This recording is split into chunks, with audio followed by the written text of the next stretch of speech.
Welcome to tonight's Santa Barbara Unified School District Parent Webinar number 1. Today's topic, what's in your survival kit? Self-care for the superheroes in disguise. That's you. And I want to share just some practical details. We're going to present some information and some slides and some questions for you to think about. You can enter questions anytime in the Q&A. And there will be a Q&A segment and a brief survey near the end of the hour. But please fill out the survey to let us know what we got right and what you might enjoy in future workshops.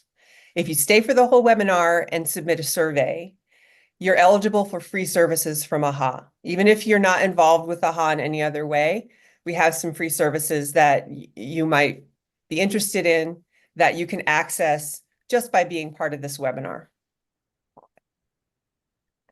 So Nancy's going to share a little bit about AHA. Hi, everyone. So who are we? We are AHA, and most of you might know us, and to those of you that are new, welcome. We're happy to have you. AHA is an educational nonprofit that has brought social emotional learning to our community. And we have been building community to over 75,000 students, educators, families in Santa Barbara, Carpinteria, and Goleta since 1999. We also do a lot of leadership building for our teens. Beautiful. Thank you. And we should introduce ourselves, probably, right, Nancy? That would be a good idea. Let's do Yeah. that. So I'm Melissa Lowenstein, and I am an associate marriage and family therapist. I've been working with AHA since 2011, and I am director of content, training, and adult programming. Parent groups are my sweet spot. I love parent group. And I raised 2 children and 3 stepchildren, and I'm on the other side now. They're all grown, but I have a little bit of experience with all of the things that we're going to talk about tonight. So really glad you're here to be with us. And I'll pass it over to Nancy. Yeah. My name is Nancy Aviles Moreno. I'm a group facilitator. I'm also a therapist, and I'm part of the clinical liaison. I'm also a mom of 4 children. My oldest is 11, and my youngest one is 10 months. So I'm super happy to be here and learn with all of you. Thanks, Nancy. So we like to start pretty much everything we do with a moment of mindfulness. People's lives are so busy, and if you're like us, you probably had to rush to get to this webinar. So we're going to take a moment to just breathe and be. So if you would do this with me, go ahead and find a comfortable seat if you haven't already. And if you are watching us while making dinner, or if you're busy doing other things, we get that. And all we ask is that you pay attention to your breath while we do this mindfulness, whatever it is that you're having to do while you multitask. And if you're sitting and you're able to take that moment, go ahead and let your eyes close and notice your breath. Just first notice it might be kind of short. It might be, not regular. Just notice what's happening with your breath before you try to change it. Sometimes it's hard to remember to take a deep breath. And the next time you inhale, just go ahead and take a little deeper inhale than you normally would. Inhale a little bit more and just notice how that feels in your body. Just take a big breath in and through your nose if you can. I know there's a lot of colds going around, but if you can breathe in through your nose, please do that. And once you get to the very top of the breath, you might pause for a moment and then allow the breath to smoothly come back out. So we're not blowing it out. We're just taking a nice long out breath, being really gentle with ourselves. And that's it. That's all we're doing. We're just breathing in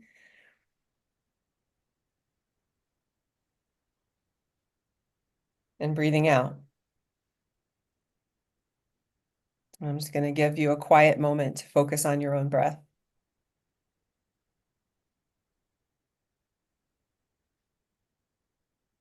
And notice the sound of your breath.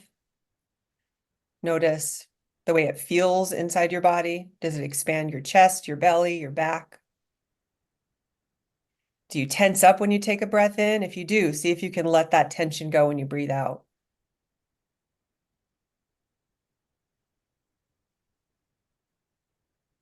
Notice if thoughts are racing around in your head. That's okay. Just let them race. Bring your attention gently back to your breath. And we'll just take one more cycle wherever you're at. One more full deep inhalation. And one more full deep exhalation with that pause at the top if you can.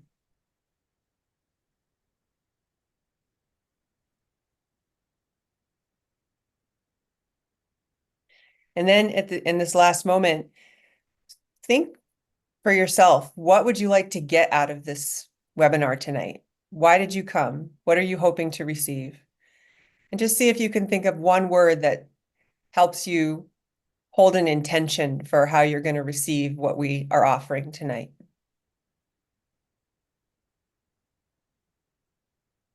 And just let that word sit in your mind for a moment. And then you can go ahead and let your breath return to its normal rhythm if it hasn't already. And blink your eyes open if they're closed. And I don't know, after I do a little breathing mindfulness and I have to do something else, I like to rub my hands together, kind of wake my nervous system back up a little bit. And hopefully that helped you feel calm and ready to receive. So thank you for participating with us. And I'm going to pass it back over to Nancy to start on our topic. Thank you. That was very relaxing for me. As you know, we're here to talk about how to take care of you. You are superheroes doing an amazing job. So what is our self-care score? What does that mean, right? Think of so self-care is what do you do to keep yourself mentally, emotionally, right? Socially, and spiritually healthy. So some things to think about would be how is your hydration, right? How much water are you drinking throughout the day? What's your diet like? Have you had physical activity? Are you being active? How is your sleep? How mindful are you, right? We just did an activity right now. How much time throughout our days do we take out to be mindful? Spirituality, creative expression, positivity and appreciation, and our gratitude. Are we setting healthy boundaries? And do we have a sense of community belonging and connectedness? So think of those and think about how would you score yourself in a range from 1 to 10? Nancy, how's your self-care today? Yes, good question. My self-care right now feels better than earlier. It feels like an 8.5. I'd say I'm right about at a 7 today. I'm not doing so well. Some places I could do better. Yeah, there a little tweaking of one thing can make our numbers either go down or go up, right? That's right. And we're going to cover all of these different topics so you can really reflect for yourself about where you might be able to improve. And what we'd like you to do is be thinking about where, in one small way, can you improve your self-care? And this is why. Self-care is sometimes cast as this selfish thing, right? Like I take care of myself, and that means that others don't get what they need from me. And that's so typical for parents to feel like I can't take care of myself because everybody needs something from me all the time. And we put them ahead of ourselves. And although that is honorable and beautiful, what ends up happening is we run out of gas. So I want to share a story. And you probably have a story much like this. I have a couple of stories. When my children were in elementary school, I was really overdoing it and I was doing almost none of the things on that list. And I've caught a stomach flu first. And then there was a moment I remember I was trying to pack lunches for my children, and I had a tomato in my hand, and I looked across the kitchen, and I really considered whether I had enough energy to walk across the kitchen to put the tomato on the sandwiches. And that was like a moment of, oh man, I am completely out of gas. What happens often when we do that is we end up sick, and then we can't do any of the things we want to do for our families. Um, Especially right now, if there's COVID, there's flu, there's colds, everything's going around. And the more we deny ourselves the time and space to care for ourselves, the less we have to give. So if you really won't do it just for yourself, which is hard to do as a parent, do it because in the end, it's for your family. It's also for the people who need you. So that's our main point here, is that self-care isn't really optional. So let's look at one of the things that we often hear. Okay, so just make more time for self-care. Is it that simple, Nancy? Is it? No, I don't think it is, right? It's not easy, right? It's like fit it in somewhere, but sometimes it's not that easy. And there's a lot of things, right, that we need to consider. Let's take a moment right now to acknowledge that we live in a larger context, right? And each individual, everyone here that is attending this meeting, and the people outside of the meeting also have a context. And what do we mean by context, right? It could be their family context, how many family members, right? The community that they live in, the society at large. For example, in our community, what are the resources to childcare, right? What is the health care that we have? Are we having a fair and a reliable employment? And do we feel supported by our community? There's also the structural care, right? Is there health coverage for everybody? Um, is there child and elderly care? Is the housing situation fair? It's really expensive, right, to live in our county. Do we have access to a paid family leave, right? People having children, are they able to just take some time away to relax with their family? Is there racial and gender equity and disability equity, right? There's all these different contexts that could play and impact how we're, being able to meet our own self-care. And those different points could make it more difficult. And yet with all those things, right, we're still, asked to do what we can, right? It's up to us to do what we can to keep ourselves mentally, right, emotionally, physically, socially, and spiritually healthy. It's on us. A Yes, big, thank you. And I think it's really important to me to make clear that we understand that self-care is a lot harder to access for some people than others. right, If you have plenty of financial resources and you have childcare and you have a lot of the things that you can access more when you have those resources, self-care can be a lot easier to access. And I think people put a lot of pressure on themselves, and self-care becomes another chore that they don't have time for. So we want you to know that we get that. And yet, as Nancy said, it still falls on us to make sure that we do these things that we need to do for ourselves. yeah, So I want to make a distinction between self-soothing and self-care. The joke is, right, well, self-care means doing your nails and taking a bubble bath, right? Or taking a deep breath, which all of those things are good for us, right? But sometimes what we call self-soothing is mistaken for self-care. So I want to make this distinction. Self-soothing distracts us from discomfort or calms us down in the moment. So things like deep breaths, getting on your phone and scrolling, eating sweets, shopping, drinking alcohol, taking a bubble bath, all of those things. Some of them are better for us than others, But really what all of those things are is self-soothing. Like I just got to get myself feeling better in the moment. Self-care is about things that build your well-being over a long period of time, over the now and into the future. It helps us meet our needs for all the factors that we considered earlier, that long list of things you considered when you gave yourself a self-care score.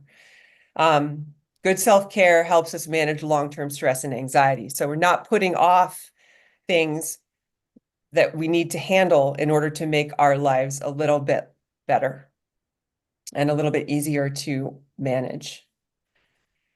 So let's go back to the strategies. We'll just look at them one more time all together. These are the things that comprise self-care that are pretty much non-negotiables in our experience at AHA. And we think about this a lot. And from what we share from the rest of this time, we invite you to choose at least one new thing you feel you could add to improve to your self-care, or one thing that you could improve on. So just set yourself a really reachable goal of what's one way I'm going to improve my self-care after this conversation tonight. Nancy's going to start us off. Our diet and hydration. Um, it's a good idea to start our mornings with protein, and whenever possible to substitute have substitutes for whole foods when possible. Eat and drink mindfully. This could also turn into like a little mindful moment where you're like mindfully taking in a bite, drinking, and just feeling the water go down your throat, just like being in touch with what you're doing. Drinking 8 ounces of water first thing in the morning, which is actually a really good thing for you because water gets absorbed better in the morning because your stomach is empty, and it improves your brain function. It helps you like have a healthier, more hydrated skin also. And then, also if you get in if you're drinking 8 ounces of water with every meal, you're almost hitting your 6 to 8 ounces, 8 glasses of water per day. So just by having water throughout the day, you're just like already meeting your water hydration need. Yes, one of my tricks is I make myself drink a big glass of water before I get to have my coffee. So a little sort of tricks that you add to your life in order to get those glasses of water in. Thanks, Nancy. So the next thing, physical activity. Oh boy. So some of us have work that keeps us active, which is great. A lot of us also, we sit a lot. And there's some really interesting research out now about what they're calling micro workouts. So you don't have to go to the gym and sweat like mad for an hour every day or 3 times a week in order to be more fit and to do the kind of activity that actually adds to your well-being. I like this idea of micro workouts. So it's just short bouts of exercise spread through the day, can have big mental and physical health benefits. 5-minute walks every 30 minutes. In one study showed that after people ate, their insulin went down and their blood pressure went down just with 5-minute walks every 30 minutes during the workday. And I know for a lot of us, having insulin levels go up is a precursor to diabetes. It's a big health problem. So just that simple intervention can really help. 6 hourly, moderately paced walks, improved mood, energy, and vigor, so it can improve your mental health too. And that's something that I think it's easy to forget. We get really caught up in our day and the stresses of our day, and we feel terrible, and we don't realize that exercise is actually the best antidepressant there is. So if you're having a bad mood, even 5 minutes of just walking can be really helpful. One little trick I like is just to do squats. Like when I realize that my body is hurting from sitting, I'll do some squats, and you can even just sit and stand in your chair a few times. You can do some wall push-ups. You can go climb a flight of stairs. If it's hard for you to remember, set a timer for every hour or so of your workday to just do a little micro workout and just aim for 150 minutes a week. And that's one workable way to improve your activity level and improve that part of your self-care. There's something else that we can do too. Which is really important. And it's not just for kids, it's also for adults, and that is play. There's so many ways that we could bring play into our day. We could, the importance of play is that it triggers the release of good body chemicals called endorphins. It promotes the overall well-being. It releases temporarily pain, and it also promotes brain function. Um, and I have like a little fun story. There's like some little like fidget toys that you could like flick at people that are really fun. And I got a bag of them and I just like brought them in and I put them on the table and I just started playing with my family. My little kids were going at it and my husband was too, and we were like all having really fun time. They were all laughing. And I think it's really hard to play without laughing. So the laughing that comes into it is like releasing all those, good hormones that, make us happy and feel good. I like to think of like smiling, like you're giving yourself like a massage on your nerves. So it's like relaxing you also. So play, you could bring play into pretty much anything. Oh, I like that. Massaging your nerves.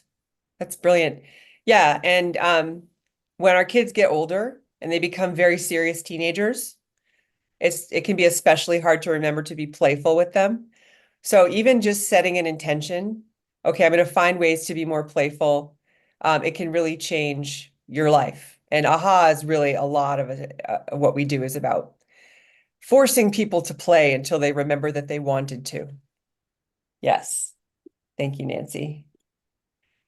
And then we have sleep.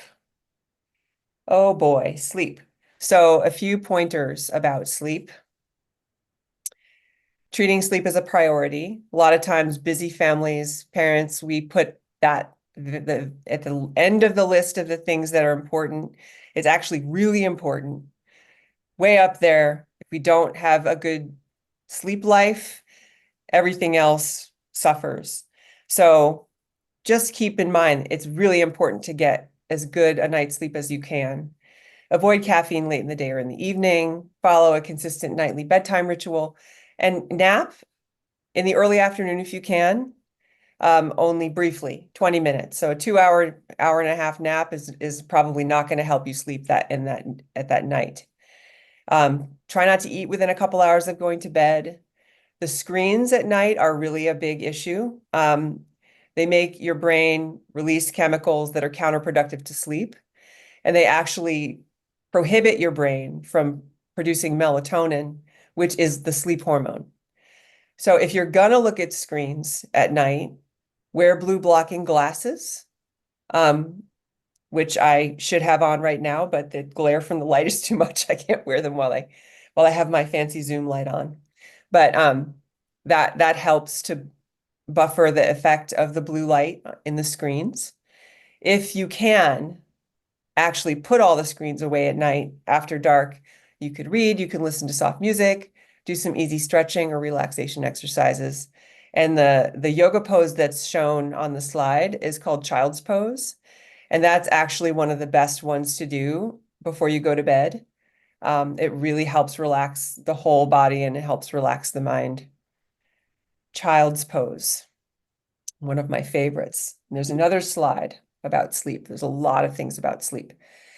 As I mentioned, keep the lights dim at night if you can. Any kind of bright light will reduce your melatonin production. Use earplugs or an eye mask if noise wakes you up.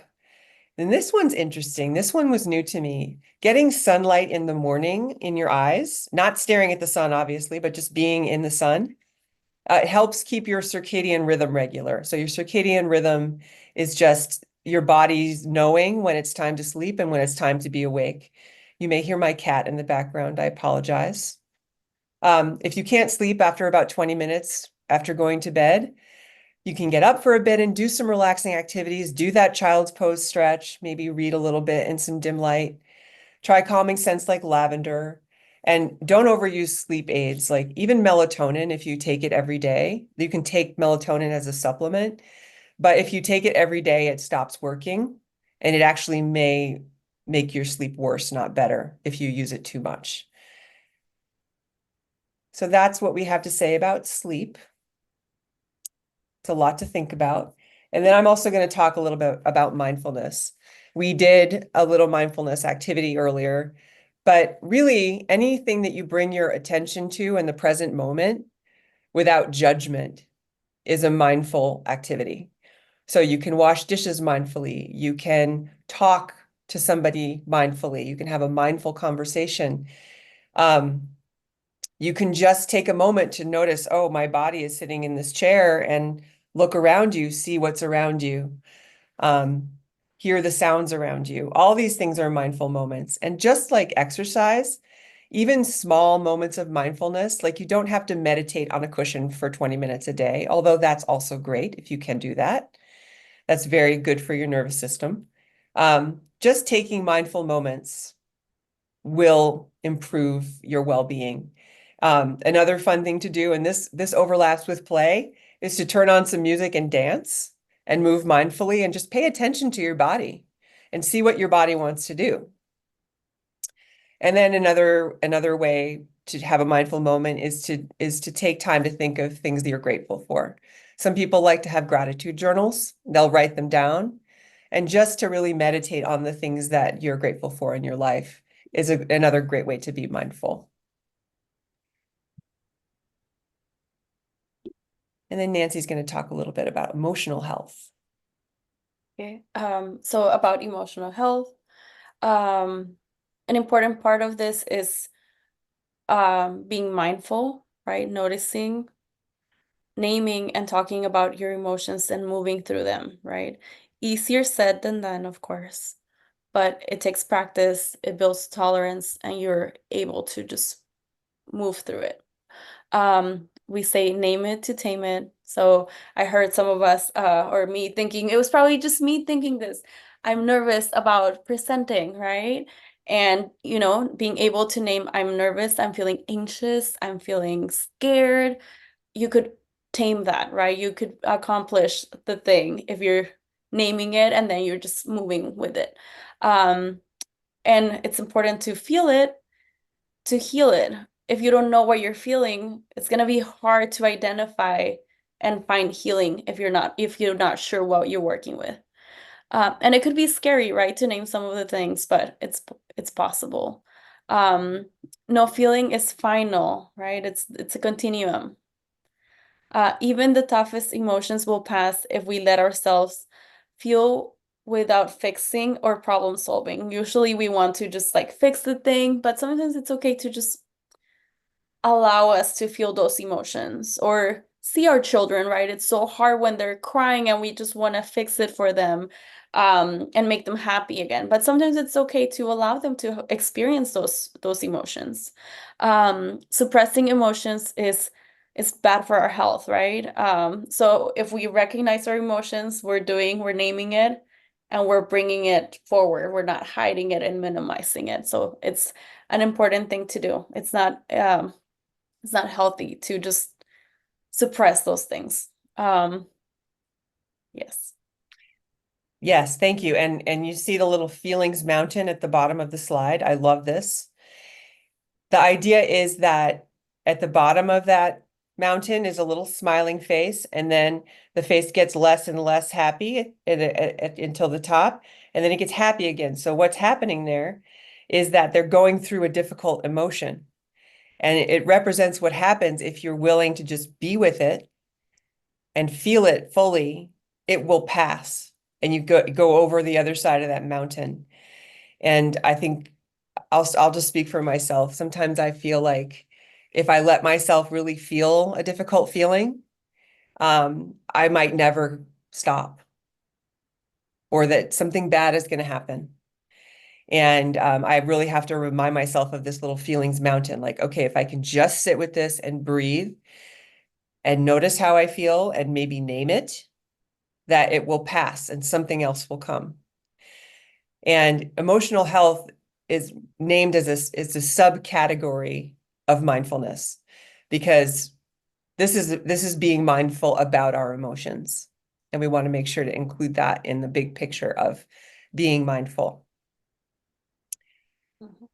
Thank you, Nancy. And we're going to go and we're going to talk about spirituality, and we're going to have a very special guest come and share. But first, I'm just going to give the big picture. Spirituality, recognizing and celebrating that we are all connected by a power greater than all of us, and that our connection to that power and to one another is grounded in love and compassion. Practicing spirituality brings a sense of perspective, meaning, and purpose to our lives. That's Brene Brown, who's a wonderful thinker and author who talks a lot about how to live a really heartfelt life. Wholehearted living is what she calls it. So it can be really different for different people. Spirituality can be about prayer, meditation, can be about experiencing music or art or literature or cinema. We can definitely have spiritual experiences when we're taking in a piece of art that really moves us. We can have a practice of connecting with our ancestors or with our children as our spiritual practice. We can connect with nature, or we can also find this through organized religion. There's all kinds of ways. And I wanted to ask Roxy Petty, our executive director of AHA, to come in and share, because of all the people that I know, she does so much. Like, she does so much. She's a mom, she's an executive director of a nonprofit, and she still has a really rich spiritual life that's very central for her and really helps her. So I'm gonna see if Isa can bring Roxy in and give her a chance to share with us about that.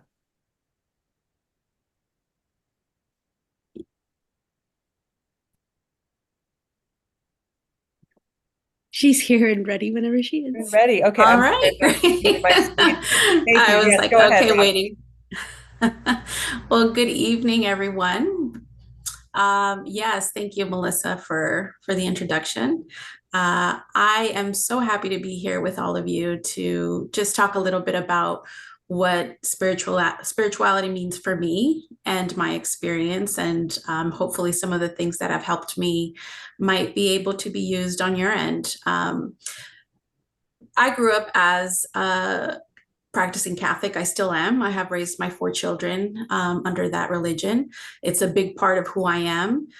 It is not everything. It is not all parts of my spiritual awakening as I become older, and I like to think wiser. I believe that all of the items that Melissa mentioned are extremely important because they represent different parts of us. And when we think about spirituality, that's really a reflection of our experience in this life. And so when you look at either religion, the connection to nature, connecting with your ancestors or children, music, art, literature, creativity, meditation, and prayer, you can find those in different parts of your life that make up your whole. And for us, when we are the most stressed, when we are going through hard times, those things are the first to fall off. And so when we say bring in your spirituality as self-care, it's to really provide an avenue of strength within your core. And your core is your soul, it's your being. And we really hope that you maybe become a little bit more curious on what those are for you. Because even though we're getting older every day, we are still learning. We never stop. And spirituality is one of those parts of us that requires time and nurturing. And, you know, we all find our own path. We are not here to follow the path of someone else to find our way to either the answers that we're searching or for the stability that we are looking for within us. But for me, the things that have really helped me, besides obviously the things that I do within my religion, I really have found that it's super important to stay connected to nature and my inner child.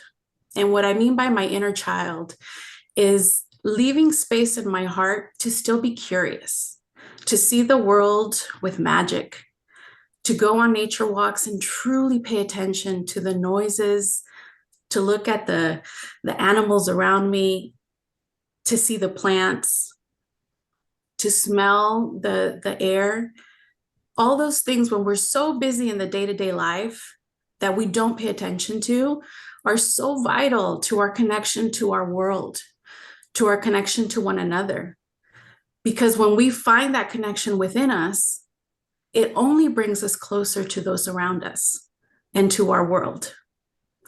And the other thing that really has helped me is, the creative expression piece. That's a spiritual nourishment to your soul. Listening to the music that brings you joy, memories, drawing, and letting your mind just quiet and be at ease. And then, of course, finding ways to do acts of kindness. Through this, it not only opens up empathy within yourself and the awareness of the need around you, but it provides for space for you to truly feel like you are needed and wanted. And sometimes we just need to find that place outside of our day-to-day lives. And not only is that good for us individually, but it's really good to teach our children that that's a very important part of our lives and as a community. And, nurture your deepest thoughts and desires and curiosities. Give them time. Let them find their way out of just that nook and cranny in your heart or in your mind. Let them come out in a beautiful way. If it's drawing it, writing poetry, just noting things on a calendar that you really want to do for yourself. And of course, finding time with your friends and family to do things that bring you joy. All of these things could be an easy solution to very difficult things that sometimes we find as parents difficult to do, to create normality around certain things. So finding a time before dinner to say gratitude for the things that we have experienced for the day, or to simply bless your food and those who grew it. All those things are avenues to place rocks in a road of understanding who you are and what you want to leave as a legacy for your own children. And so, with that being said, I really truly hope that you all find an opportunity to connect with yourselves, not only tonight, but in the future as you continue to learn about yourselves a little bit more. And may that do for you what it's done for me, which is connected me to God in a very special way that keeps me going every day. And so have a good night. Thank you for having me on. Thank you, Roxy. Very inspiring, beautiful. So Roxy did touch on a couple of other things that we're gonna talk about in a little bit more detail. There's some very interesting research about awe. And what it shows us is that awe is really good for our health. And what we mean by that is when we're in the presence of something vast that transcends our understanding of the world. We all know what, the word awesome, we overuse that word, right? But everybody here knows what awe feels like. And it expands the way that we feel time. It's a form of mindfulness. It enhances our generosity and our cooperativeness. It helps us feel more connected. And you can find awe in all kinds of places. A lot of the places that Roxy mentioned, being in nature, gazing at your child's face, reading a poem, which we're going to do. I hope you will indulge me. I'm going to share one of my favorite poems with you, and hopefully we're all going to have an experience of awe together. And just seeking out experiences of awe is great self-care. It reduces your stress hormones and inflammation. There's actually studies about this. So I just find that stuff fascinating. So here's the poem, and I want to invite you. I'm going to try to read it like in a really nice way in my good poetry reading voice. And those of you listening in Spanish will get to hear it from Hugo's beautiful voice. And just let yourself be transported. Or you can read along and be transported that way too. This is a poem called The Summer Day by Mary Oliver. Who made the world? Who made the swan and the black bear? Who made the grasshopper? This grasshopper, I mean. The one who has flung herself out of the grass, the one who is eating sugar out of my hand, who is moving her jaws back and forth instead of up and down, who is gazing around with her enormous and complicated eyes. Now she lifts her pale forearms and thoroughly washes her face. Now she snaps her wings open and floats away. I don't know exactly what a prayer is. I do know how to pay attention, how to fall down into the grass, how to kneel in the grass, how to be idle and blessed, how to stroll through the fields, which is what I have been doing all day. Tell me, what else should I have done? Doesn't everything die at last and too soon? Tell me, what is it you plan to do with your one wild and precious life? So I don't know about you, but I cannot read that poem without getting full body goosebumps. And it just gives me a beautiful feeling of like the world is so vast and beautiful, and that's awe. So I hope you got to have an awesome moment with us tonight. Nancy's going to talk a little bit about creative expression, which Roxy also touched on. Ready. Okay, so creative expression. There's over 100 scientific studies that show that engaging in creative art is great for our health. So some ways that you could engage in creative expression would be making music. And this in the research has shown that it decreases anxiety. Drawing and painting or coloring can help manage emotions. Expressive movement can release stress. Expressive writing helps us process life events and positively impacts our health. There's also research on that you could as mentioned, it could help you process like basically anything. Could be like you could talk about your day. If you're having a lot of thoughts, you could write it down and it could help you process through those feelings and thoughts that are coming in. Any kind of creative expression can improve immune system function and help you manage chronic pain. And even the little bites of creative expression here and there, you could sprinkle them in and it could help you just function better, feel better. And there is no right or wrong way to do this. You could just be silly and have fun and just doodle or just get some magazines and just like make a collage, just have fun with it. Let's see. And as one of our AHA founders, Dr. Jennifer Reed, likes to say, when you feel hate, create. So there's always like a moment, that you could bring in some creative activities into your life. Okay, up next, the next slide, please. Thank you. Positivity and appreciation and gratitude. We're not talking about toxic positivity, and what that means is sometimes the thoughts of everything happens for a reason, right? Or look at it on the bright side. Sometimes those things would come in, and what that does is it minimizes our experience. What we mean, those thoughts might come in, so we can often question and revise our negative thoughts. So when things come in, we're acknowledging them, and we're just observing our thoughts. We can choose to see and talk about what's right and what's not going wrong with the situation that we're going through. And keeping in mind that problems may not disappear, but this is kind of a reframe, right? And this could help us see the things differently, just through a different lens, instead of just being so like a negative perspective. It's like, okay, what in this is going right?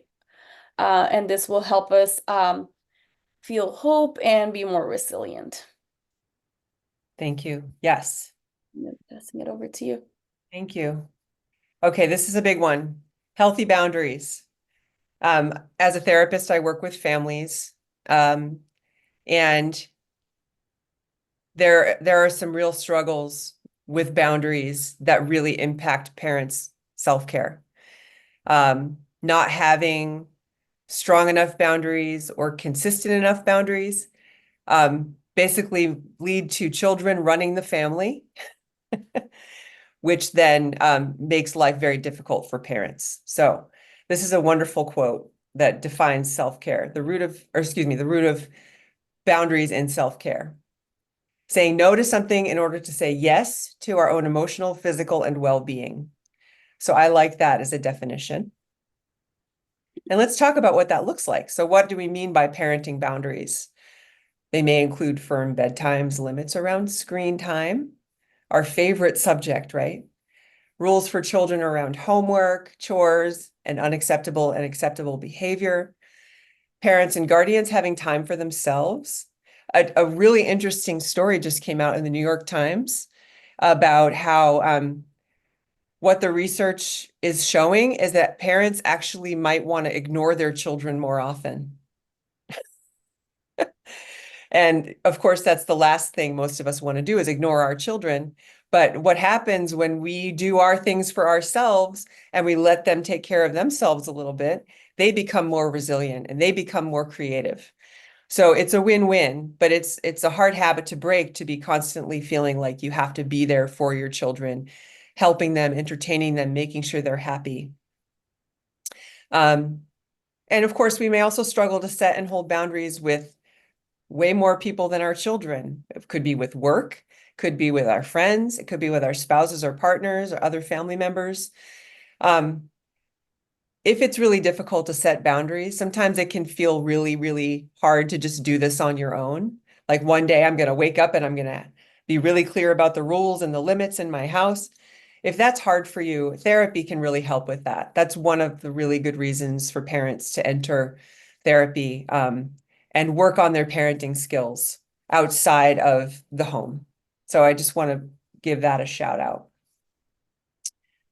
And I want to name some rules for boundary setting with children that I think are helpful if you're looking at how well you're doing with this. Boundaries are not punishments. We can think in terms of like, oh, if I take away my kid's phone, I'm punishing them. When actually it's just a constructive guideline for promoting their well-being. Well, if you have your phone all the time, then you don't do your homework and you don't go to bed on time. So, and you also don't talk to me because you're always looking at your phone, right? So it's really, a boundary is about promoting positive behavior and family harmony and also well-being. When you're looking at setting boundaries, for example, if you need to set a limit on phone time, it's a great example because everybody who has a kid that's older than 12 is dealing with this. Notice how you're feeling around setting the boundary. So if you're really frustrated with your kid because they just won't put the phone down, that's probably not the time to set the boundary. Wait for a calm moment, then have a calm conversation about what you're noticing and about what needs to happen in order for everybody to do better. Recognize that whomever you're setting a boundary with may want or need a new boundary explained with compassion. So one of the best things I figured out when I was parenting my children when they were younger, especially my son, was not to assume that he knew anything. Like, how does he not know that you don't keep 14 wet towels piled in the corner of your room? How could he not know? Well, he doesn't know that. I'm just going to assume that he doesn't know that and that he needs me to explain that to him.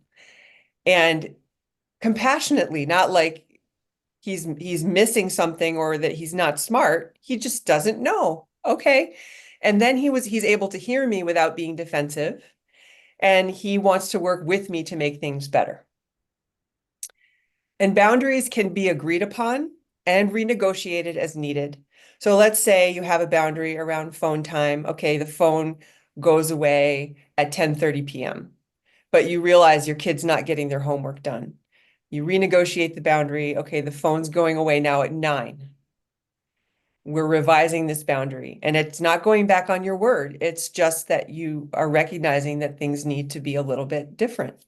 in order for everybody to do better. Boundaries are such a hard thing, especially when you're tired. And the main thing is that boundaries require consistency, because children and pretty much anybody in your life who tends to step across your boundaries is looking for consistency. That's what they're doing when they cross them. So when your child breaks a rule, they need you to be more consistent with enforcing it. That's what they're asking for. You can tell I'm passionate about this topic. Here's another good one. Go ahead, Nancy, take it away. Okay, community belonging and connectedness.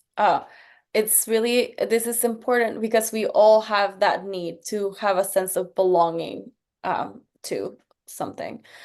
So there was a survey done nationwide of parents ages 30 to 49, and 3/4 of the parents felt that the demands of child rearing sometimes or often made them feel lonely, burned out, or isolated. I'm sure some of us could identify having felt like that. 40 said that they felt like they had no support. What would it take for you to feel more connected in your community? So think about that. What would help you feel like you belong? What would help you feel like you're not alone in this? Some things to consider, like today we're having our AHA parent groups and we exist outside of this group, so reach out. And there's also Youth Well, they have in-person parent groups ongoing, and there's also right there the email for our clinical at AHA, clinical@ahasb.org. If you want to reach out and seek out support, there's also that resource available. And I think Yes. it's important to note that sometimes when we're feeling all those feelings of like loneliness, burned out, and isolated, it could be hard to tap into those resources. So when you're not feeling when you're not feeling those emotions of being lonely, burned out, and isolated, it's a good moment to just take a note of what the resources are. So when you do come to feeling those emotions, you know where to reach out to. Yes, thank you. So one more look at the list. Which would you like to improve? Feel free to take a screenshot of this slide or take a photo of this slide so you can be thinking about what things would I like to work on in terms of improving my self-care. Is there one that you want to improve, Nancy? I want to say creative expression. I don't think I'm good, and good thing you don't have to be an expert on this, but I want to bring more of that into my life. I picked up some magazines, so I'm gonna be doing some crafting and some collage making. So I want to improve on that creative expression through Nice. art. Do you have one? Do I have one? I need to work on my sleep. Mm. I do things I'm not supposed to do, and then I don't sleep well. But yeah, that's missing. And just creating more space for awe. I love that idea of just like taking awe walks, just being awestruck by things. I think that's a really worthwhile thing. And now we're gonna take a moment and see if anybody has a question. We do have the Q&A, and I don't think I can see it. Let's see. Isa, our wonderful tech help person, is watching the Q&A. Isa, do we have any questions in there? None on the Q&A, and I don't see any attendees raising their hands right now. Okay. Yeah, this one was not really that much about questions and answers. It's more like just a self check-in. So we hope that you took it in that spirit, that you just had a chance to check in with yourself around your self-care. So we're gonna keep moving forward because we are almost at time. We are going to have Isa put a link. Isa, are you able to put the link in the chat for the survey? I couldn't find it in the curriculum. Ew. Like, It's actually right underneath. It's on page, oh gosh, the pages aren't numbered. It's almost at the bottom. Here, let's see if I can do it. Oh, you found it faster than I did. Do you see it? Let me do it. Yeah, if you could do it, that would be great. And please, before you leave, if you could just open that survey up. It's really brief. And we would really love to know how you liked what we offered tonight. If there's other things that you would like us to do or offer, please let us know in that survey. It really helps us.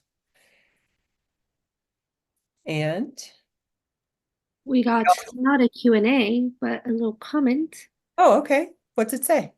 I was very inspired by Roxy and loved the poem and the self-care recommendations. Thank you. Oh, thank you.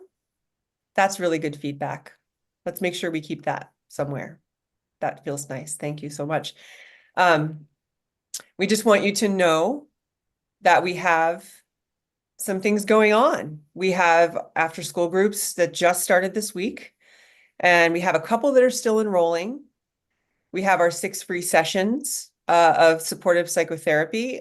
Even if you just are attending this group, it means you're eligible if you fill out the post survey. Email us at clinical@aha.sb if you're interested in those sessions. It can be for your child as long as they're at least 12 years old. It can be for the parent, both parents, for the family.